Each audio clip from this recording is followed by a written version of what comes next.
2024 সালের উচ্চ মাধ্যমিক পরীক্ষার্থী বন্ধুদের জন্য পলিটিক্যাল সায়েন্স বা রাষ্ট্রবিজ্ঞানের সাজেশন নিয়ে আজকের আমাদের এই স্পেশাল ভিডিও।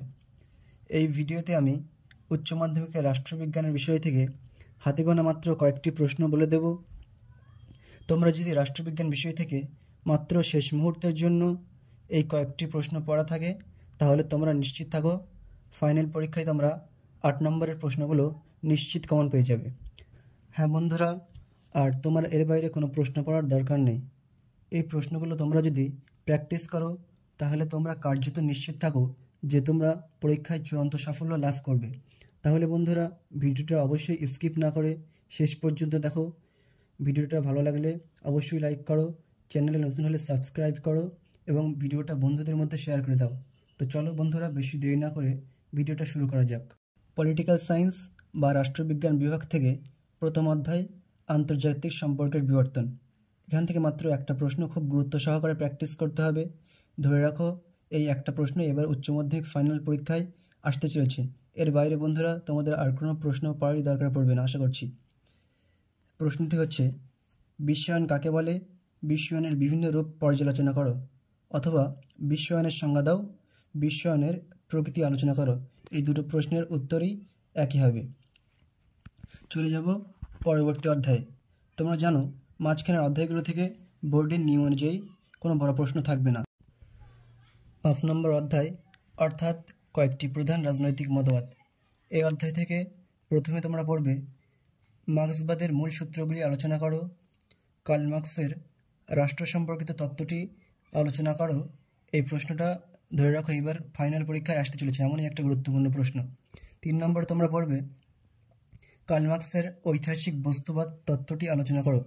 রাষ্ট্রবিজ্ঞানের 6ষ্ঠ অধ্যায় সরকারের বিভিন্ন বিভাগ। এই অধ্যায় থেকে তোমরা দুটো প্রশ্ন দেখে রাখবে। সেই দুটি কোশ্চেন হলো, 1 নম্বর ক্ষমতা স্বতন্ত্রীকরণ নীতির পক্ষে ও বিপক্ষে যুক্তিগুলি লেখো। 2 নম্বর দ্বিকক্ষ বিশিষ্ট আইনসভার পক্ষে ও বিপক্ষে যুক্তিগুলি লেখো। আশা করছি এই দুটি প্রশ্নের মধ্যে তোমরা ফাইনাল পরীক্ষায় কমন পেয়ে যাবে। চলে যাব পরের অধ্যায় অর্থাৎ 7ম অধ্যায় ভারতের শাসন বিভাগ। এই অধ্যায় থেকে এবার ফাইনাল পরীক্ষায় এই প্রশ্নটাই আসতে চলেছে, এর বাইরে আর কোনো প্রশ্নই করবে না।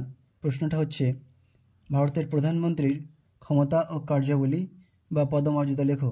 এই প্রশ্নটা ফাইনালের জন্য তোমরা অত্যাধিক গুরুত্ব সহকারে প্র্যাকটিস করো। এর পরের অধ্যায় 8ম অধ্যায় অর্থাৎ ভারতের আইন বিভাগ। এই অধ্যায় থেকে তোমরা দুটো প্রশ্ন দেখে রাখবে।